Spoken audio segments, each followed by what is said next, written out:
One Piece-i izləməyə cəhd etdin, amma gördün ki, yox, bu getmir. Amma bu videonun sonuna kimi izləsən, məncə fikrini dəyişə bilərsən.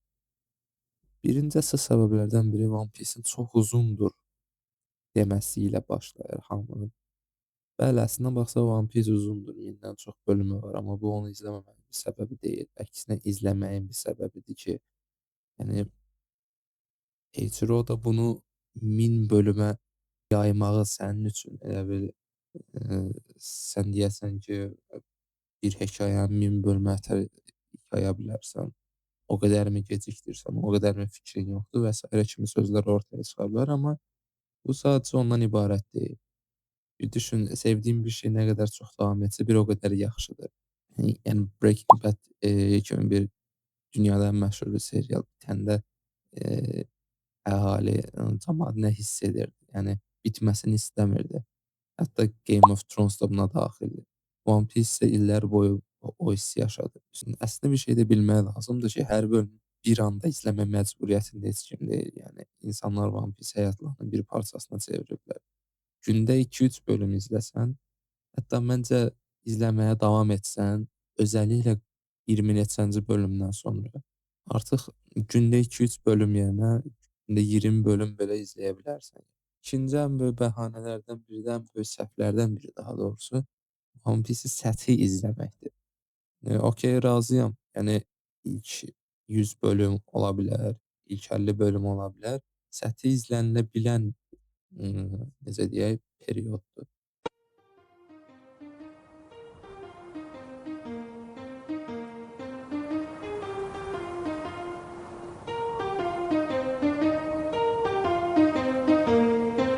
Amma burada deyə bilərik ki, əsas da 100-cü bölümdən sonra daha da darklaşan bir seriyadır. One Piece əslində səthi bir anime deyil. Nə qədər də shonen olsa.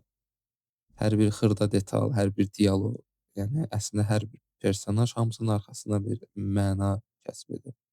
Eiichiro da hər şeyi 10 illiklər öncədən planlaşdırıb. İlk bölümdə gördüyün bir şey 1000-ci bölümdə sənin yəni sənin düşündüyün kimi bir şey olmayacaq. 1000-ci bölümdə olan bir şey Eiichiro da 1-ci bölümdən planlanmayıb. Yəni Eiichiro da özü də deyir, mən sonrakı bölümü yazmaq istəyəndə onsuz əvvəlki bölümlərə gedib qayıdıb baxıram. Yəni bu öz yerində.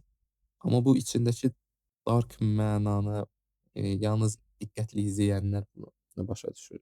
Bu əsas mənası nədir One Piece-in? Sadəcə dənizçilər, yəni macərası, hökumətin, yəni One Piece-dəki hökumətin gizlətdiyi tarix buna aid edilir. Bilinməyən 100 il kimi şeylər bura aid edilir.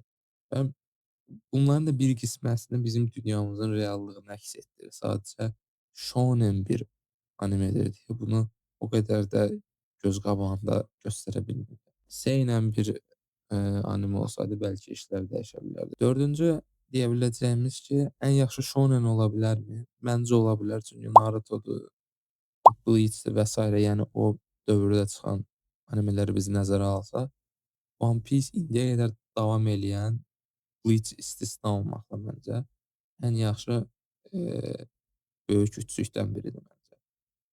Naruto'nun finalı o qədər yaxşı deyil idi deyə o biraz aşağı sala bilər, amma Naruto'nun ümumi populyarlığını təbii ki də aşağı salınmaz.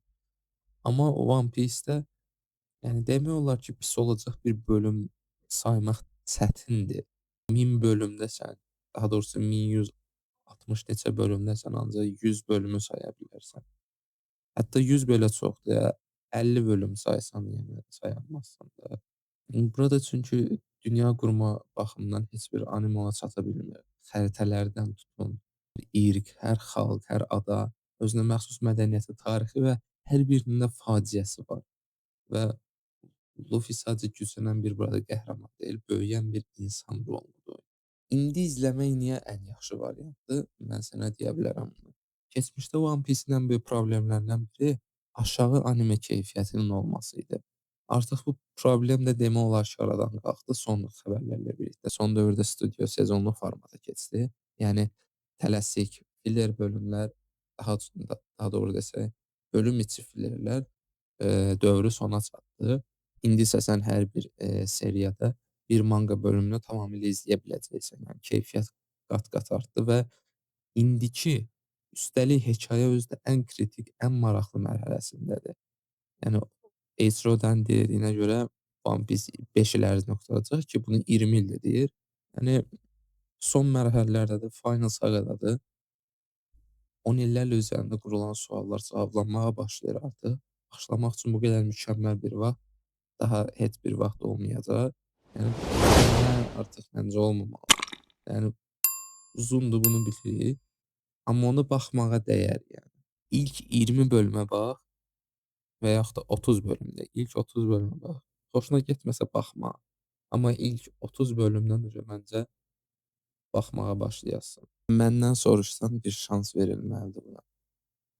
Like atmağı və abunə olmağı unutmayın. Sağ ol.